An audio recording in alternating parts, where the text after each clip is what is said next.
കാർഗിൽ യുദ്ധം നടക്കുമ്പോഴൊക്കെ നല്ല ഐക്കൽ ഇങ്ങനെ എഴുതി കൊണ്ട് കൊടുക്കുക, എല്ലാവരും കെട്ടിയങ്ങ് പോവാ, നെഞ്ചു വിരിച്ചിങ്ങനെ നിൽക്കുക, ഒരു പ്രശ്നമില്ല. കാരണം എന്താ, എല്ലാ വെടിയുണ്ട് ഐക്കല് തട്ടി തെറിക്കുകയാണെന്നാ.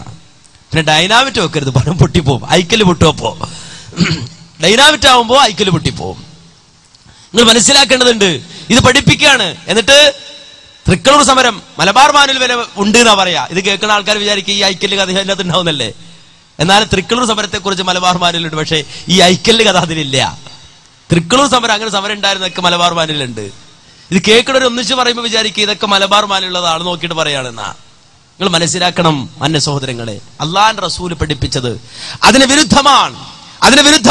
ചില ആളുകൾ പറയുന്നത് ഖുർആൻ ഓതിയിട്ട് കെട്ടിയാൽ കുഴപ്പമില്ല, ഖുർആനെ ഓതി കെട്ടിയാൽ കുഴപ്പമില്ല എന്ന്. കേട്ടോളൂ, അള്ളാഹുവിന്റെ റസൂലിന്റെ സഹാബത്ത്, ആ സഹാബത്തിൽ ബഹുഭൂരിഭാഗം ആളുകളും കാനൂ യക്റഹൂന തമാഇമ കുല്ലഹ മിനൽ ഖുർആനി വഗൈരിൽ ഖുർആൻ.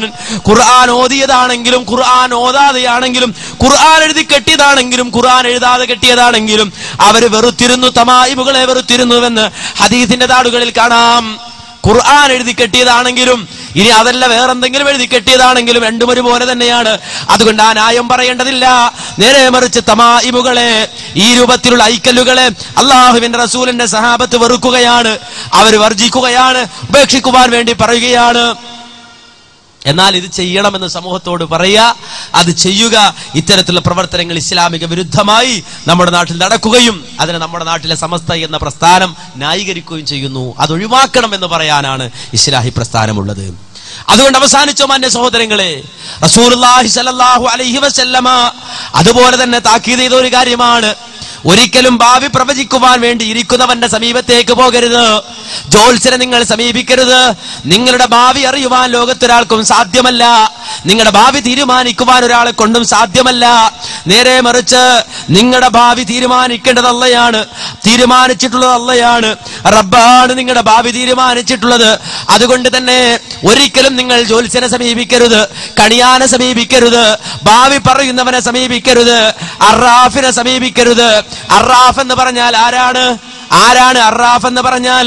ഇമാം ബഗവി പറയുകയാണ്, ഹുവല്ലദീ യദ്ദഈ മഅരിഫത്തൽ ഉമൂരി ബിമുഖദ്ദിമാത്തി അസ്ബാബിൻ യസ്തദില്ലു ബിഹാ അലാ മവാഖിഇഹാ കൽ മസ്റൂഖി മിനല്ലദീ സറഖഹു വമഅരിഫത്തി മകാനിൽ ളാലത്തി വനഹ്വി ദാലിക്.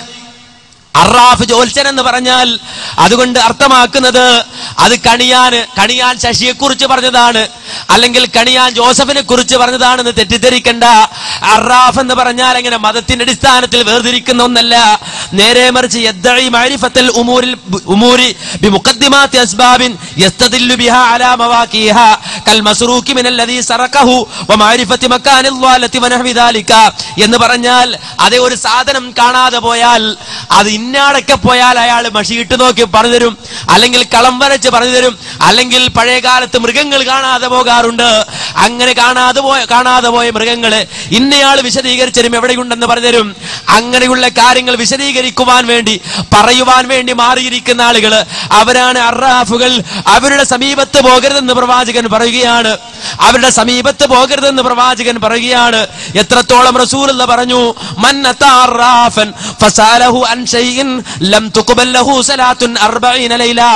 ഏതെങ്കിലും ഒരാൾ ഒരു ജ്യോത്സ്യന്റെ അടുക്കലേക്ക് പോകുന്നു, എന്നിട്ട് അയാളോട് എന്തെങ്കിലും ചോദിക്കുകയാണെങ്കിൽ ലം തുഖബൽ ലഹു സലാത്തുൻ 40 ലൈല, 40 ദിവസത്തെ നമസ്കാരം പിന്നെ അല്ലാഹു സ്വീകരിക്കുന്നതല്ല. അറാഫ് എന്ന് പറഞ്ഞാൽ ഈ പറഞ്ഞ ആളാണ്. ഞാൻ പറഞ്ഞല്ലോ, ഒരു വസ്തു കളഞ്ഞു പോയാൽ ഇന്നയാളൊക്കെ ചെന്നാൽ മതി, അയാൾ പറഞ്ഞു തരും. ഒരാൾ കാണാതെ പോയാൽ എവിടെയുണ്ടെന്ന് ഇന്ന തങ്ങൾ പറഞ്ഞു തരും, അല്ലെങ്കിൽ ഇന്ന കണിയാൻ പറഞ്ഞു തരും എന്ന നിലക്ക് ആരെ മനസ്സിലാക്കിയിട്ടുണ്ടെങ്കിലും അങ്ങനെയുള്ള ഒരാളുടെ സമീപത്ത് പോയിട്ട് എന്തെങ്കിലും ഒന്ന് ചോദിച്ചാൽ തന്നെ 40 ദിവസത്തെ നമസ്കാരം സ്വീകരിക്കുകയില്ല. ചില ആളുകളുണ്ട് അങ്ങനെ, എന്ത് ഞാനൊന്ന് പോയി നോക്കട്ടെ, പരീക്ഷിച്ച് നോക്കട്ടെ, ഒന്ന് ചോദിച്ചു നോക്കട്ടെ. ആരാ പണി എന്നെ ഏൽപ്പിച്ചത്? ജ്യോത്സ്യനെ പരീക്ഷിക്കാനുള്ള പണി ആരാ ഏൽപ്പിച്ചത്? കണിയാനെ പരീക്ഷിക്കാനുള്ള പണി ആരാ ഏൽപ്പിച്ചത്? പോകരുത് എന്നാണ് പ്രവാചകന്റെ നിർദ്ദേശം. പോകരുത്, ഒന്നും അവരോട് ചോദിക്കരുത്. ചോദിച്ചാൽ തന്നെ 40 ദിവസത്തെ നമസ്കാരം അല്ലാഹു സ്വീകരിക്കുകയില്ല. മാത്രമല്ല വീണ്ടും പ്രവാചകൻ പറയുന്നു, മന്നതാ കാഹിനൻ ഔ അറാഫ, ആരെങ്കിലും ഭാവി പ്രവചിക്കുന്നവൻ അതല്ലെങ്കിൽ ജ്യോത്സ്യൻ അങ്ങനെയുള്ള ആളുകളെ സമീപിച്ചു കഴിഞ്ഞിട്ട് അവരോട് എന്തെങ്കിലും ചോദിച്ചിട്ട് ഫസദ്ദഖഹു ബിമാ യഖൂൽ, അയാൾ പറയുന്നത് ശരിയാണെന്ന് വിശ്വസിച്ചാൽ ഫഖദ് കഫറ ബിമാ ഉൻസില അലാ മുഹമ്മദിൻ സല്ലല്ലാഹു അലൈഹി വസല്ലം, മുഹമ്മദ് നബിക്ക് അവതരിപ്പിക്കപ്പെട്ടതിൽ അവൻ അവിശ്വസിച്ചവനാണ് പ്രവാചകൻ മുഹമ്മദുർ റസൂലുള്ളാഹി സല്ലല്ലാഹു അലൈഹി വസല്ലം. ജ്യോത്സ്യനടുക്ക് പോയി എന്തെങ്കിലും ചോദിക്കുക, അയാൾ പറയുന്നത് ശരിയാണ് എന്ന് വിശ്വസിക്കുക. അങ്ങനെ വിശ്വസിച്ചാവും കാഫിറാണ്.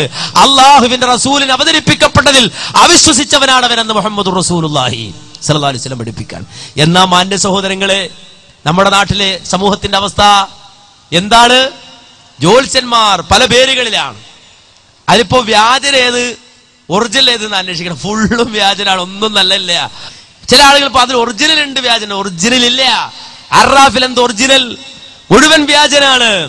എന്ന് മാത്രല്ല, നമ്മുടെ സമൂഹത്തിലെ പണ്ഡിതന്മാരുടെ അവസ്ഥ എന്താണെന്ന് ചോദിച്ചാൽ ഒരു പണ്ഡിതൻ തന്നെ വിശദീകരിക്കട്ടെ. അദ്ദേഹത്തിന്റെ അടുക്കൽ ഇതുപോലെ ഒരാൾ വന്നപ്പോൾ അദ്ദേഹം സ്വീകരിച്ച നടപടി എന്താണെന്ന് ഒരു പണ്ഡിതൻ തന്നെ, സമസ്തയിൽ അറിയപ്പെടുന്ന ഒരു പണ്ഡിതൻ തന്നെ വിശദീകരിക്കുന്നത് കേട്ടു നോക്കൂ. ഇന്ന് എന്റെ അടുത്ത് വന്നിട്ട് രണ്ടാൾ എന്താണെന്നറിയോ, കണ്ണൂർ ജില്ലയിൽ ഒരാള്, അപ്പോ എന്റെ സ്നേഹിതനാണ്, സൗദി അറേബ്യയിൽ ജോലിയാണ്. ഒരു ദിവസം എന്റെ അടുത്ത് വന്ന്, ഉസ്താദ് എനിക്ക് സുകാര്യം ഒന്ന് കാണുമോ? സമയമില്ലാത്തതുകൊണ്ട് ഞാൻ പലപ്പോഴും കഴിഞ്ഞ് മാറി ഒന്നും പറ്റില്ല, കണ്ടേ പറ്റൂ തന്നെ. തലശ്ശേരി വന്ന് കാത്തു നിന്നനെ. അവസാനം എല്ലാം കൂടി വണ്ടി കയറി, വണ്ടിയിൽ നിന്ന് മറ്റുള്ളവർ കേൾക്കുന്നത് കൊണ്ട് ഇവന് പറയാൻ വേണ്ടി അവസാനം എനിക്കാണെങ്കിൽ ഇരുന്നിട്ട് കേൾക്കാൻ സമയമില്ല.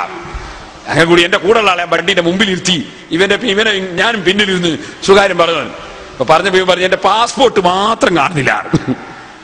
എന്റെ റൂമിന്റെ ഉള്ളിൽ നിന്ന് പാസ്പോർട്ട് മാത്രം കാണുന്നില്ല. പെട്ടിയിൽ പൈസ ഉണ്ട്, പൈസ കളയാൻ എടുത്തിട്ടില്ല, പാസ്പോർട്ട് മാത്രം എടുത്തു തന്നെ. ഞാൻ ചോദിച്ചു എന്തെങ്ങനെ സംഭവിച്ചു? ഇവനോട് എനിക്കൊരു സംശയം ഉണ്ട്. ഞാൻ ചോദിച്ചെന്താണ്? ഒരു മൊയ്യാരുടെ ഒരു സ്ഥലത്ത്, ആ മൊയ്യാരെ എടുത്ത് പോണോന്ന് എന്റെ പെണ്ണുങ്ങൾ എപ്പോ ഇങ്ങനെ പറയും. ഞാൻ ഒരിക്കലും പോകില്ല, കാരണം എനിക്ക് അയാളെ വിശ്വാസമില്ല. അപ്പോ ഈ മൊയ്യാരെടുത്ത് ഈ പാസ്പോർട്ട് കാണാണ്ടായപ്പോഴേ പറയുന്നുണ്ട് എന്ത്, ഈ മൊയ്യാരെടുത്ത് പോണോന്ന് പെണ്ണുങ്ങൾ പറയുന്നുണ്ട്. അപ്പൊ എനിക്കൊരു സംശയം ചെറുങ്ങനെ, ഈ ആകെ എന്റെ പാസ്പോർട്ട് ഭാര്യ തന്നെയാണോ എടുത്തത് എന്നൊരു സംശയം ഉണ്ട് എന്ന് പറഞ്ഞു. അപ്പൊ ഞാൻ പറഞ്ഞു അതിനൊരു വിദ്യ ഉണ്ട്. ഇവൻ എന്നോട്, ഞാൻ SP കാണുന്നുണ്ട്, പാസ്പോർട്ട് വേറെ എടുക്കുന്നുണ്ട്. ഞാൻ പറഞ്ഞു അതിന് വിദ്യ ഉണ്ട്. എന്താ വിദ്യ?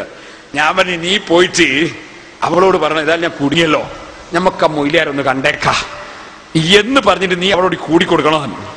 അനിവൻ പോയി പെണ്ണുങ്ങളോട് പറഞ്ഞ് നമുക്ക് മൊയ്യാരെ കാണാൻ പോകാറുണ്ട്. മൊയ്യാരെ കാണാൻ വേണ്ടി പോകാൻ തീരുമാനിച്ച് പോയി കണ്ടപ്പോ ഇയാൾ ആ മൂലക്കൊന്ന് കുഴിച്ചണോ, ഇങ്ങേ മൂലക്ക് വേറെ ഒന്ന് കുഴിച്ചിടണോ എന്നൊക്കെ പറഞ്ഞു. ഇയാള് വലിയ ജോറായിട്ട് ഔലിയാണ്. അങ്ങനെ കുറെ സംഗതികൾ പറഞ്ഞു കൊടുത്തപ്പോ ഇവൻ വന്നിട്ട് ആടെയും കുച്ചിട്ട് ഇവിടെയും കുച്ചിട്ട് 3 ദിവസം കൊണ്ട് കിട്ടൂന്ന് അയാൾ പറഞ്ഞു. അങ്ങനെ എന്ത് ചെയ്തു, 2 ദിവസം കഴിയുമ്പോൾ പാസ്പോർട്ട് പെട്ടിന്ന് കിട്ടുകയും ചെയ്തു.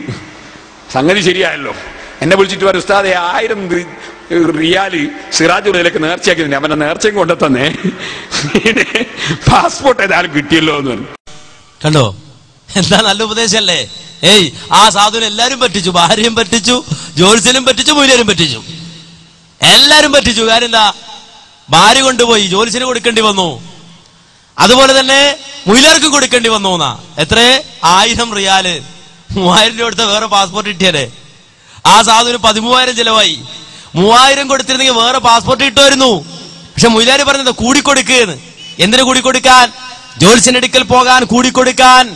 അവിടെ നഷ്ടപ്പെട്ടത് എന്താണ്? ആ സാധുവിന്റെ ഈമാൻ, ആ സാധുവിന്റെ വിശ്വാസം.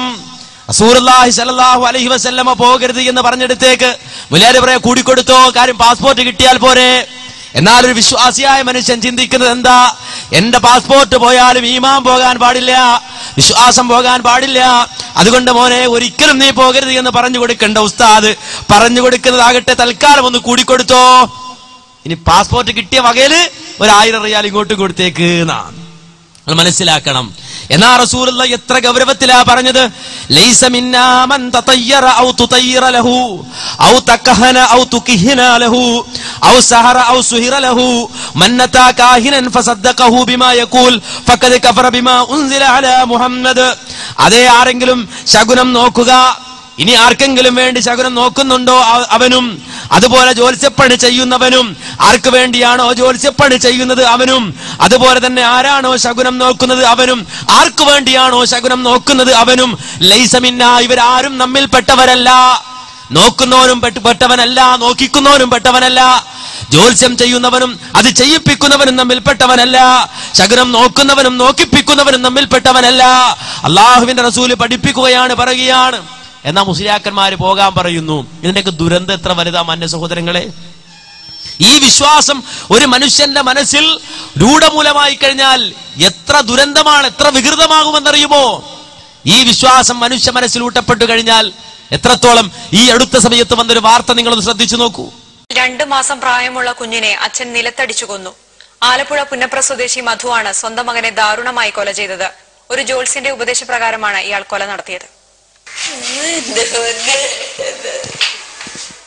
അമ്മ സ്മിതയ്ക്ക് ദുഃഖം താങ്ങാനാവുന്നില്ല. അമ്മയെന്നുള്ള വിളി കേൾക്കുന്നതിന് മുമ്പേ ഭർത്താവ് കടിഞ്ഞൂൽ പുത്രനെ കൊലപ്പെടുത്തി. സ്മിതയുടെ കുഞ്ഞുവാവ ജനിച്ചിട്ട് 2 മാസമേ ആയുള്ളൂ. മുൻവശത്ത് വലിപ്പം കൂടിയ 2 പല്ലുകളുമായാണ് അഖിൽ ദേവ് ജനിച്ചത്. കുഞ്ഞ് ജനിച്ച സമയം മോശമാണെന്നും കുഞ്ഞു വളർന്നാൽ അച്ഛന് ആപത്തുണ്ടാകുമെന്നൊക്കെ ഒരു ജ്യോത്സ്യൻ മധുവിനോട് പറഞ്ഞു. ഈ അന്ധവിശ്വാസം കാരണമാണ് സ്വന്തം കുഞ്ഞിനെ കൊല്ലാൻ അച്ഛനെ പ്രേരിപ്പിച്ചത്. കുഞ്ഞിന്റെ തല ഇവിടം കൊണ്ട് ഇങ്ങനെ 2 സൈഡും കൊണ്ട് വീർത്തിരിക്കും, ഇവിടെ ഒട്ടിയിരിക്കും. ഇതാണ് നടന്ന്. കുഞ്ഞ് മിണ്ടുന്നില്ല. ഉച്ചിന്റെ വയറ്റിൽ നിന്ന് വന്ന മലം മാത്രമായിരുന്നു.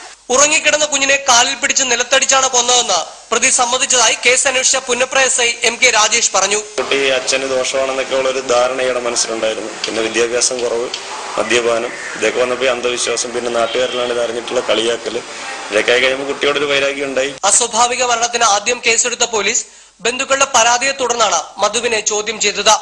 തുടർന്നാണ് കൊലപാതക വിവരം പുറത്തറിയുന്നത്. കണ്ടോ, നിങ്ങൾ മനസ്സിലാക്കണം, ഇതൊരു മധുവിന്റെ കഥയാണ്. മധുവിന്റെ കഥ.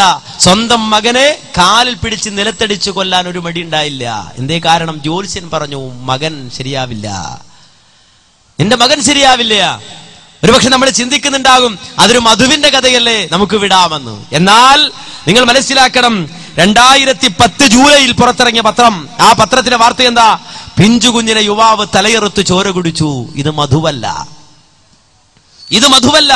നേരെ മറിച്ച് കേട്ടോളൂ, 1.5 വയസ്സുള്ള ആൺകുഞ്ഞിനെ തലയെറുത്ത് കൊഞ്ഞ് ചോര കുടിച്ച് തല ഒരിടത്തും ഉടൽ മറ്റൊരിടത്തും കുഴിച്ചുമൂടി യുവാവിനെ പോലീസ് അറസ്റ്റ് ചെയ്തു.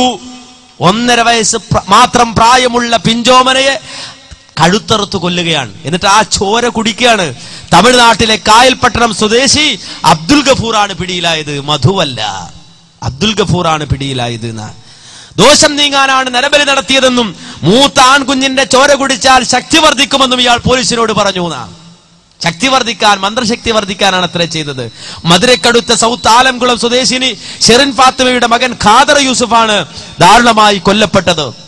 ഷെറിൻ ഫാത്തിമയുടെ ഭർത്താവ് 1.5 മാസം മുമ്പ് വാഹനാപകടത്തിൽ മരിച്ചൊരു യതീമായ കുട്ടിയാണ്, ഒരു അനാഥനായ കുട്ടിയാണ്.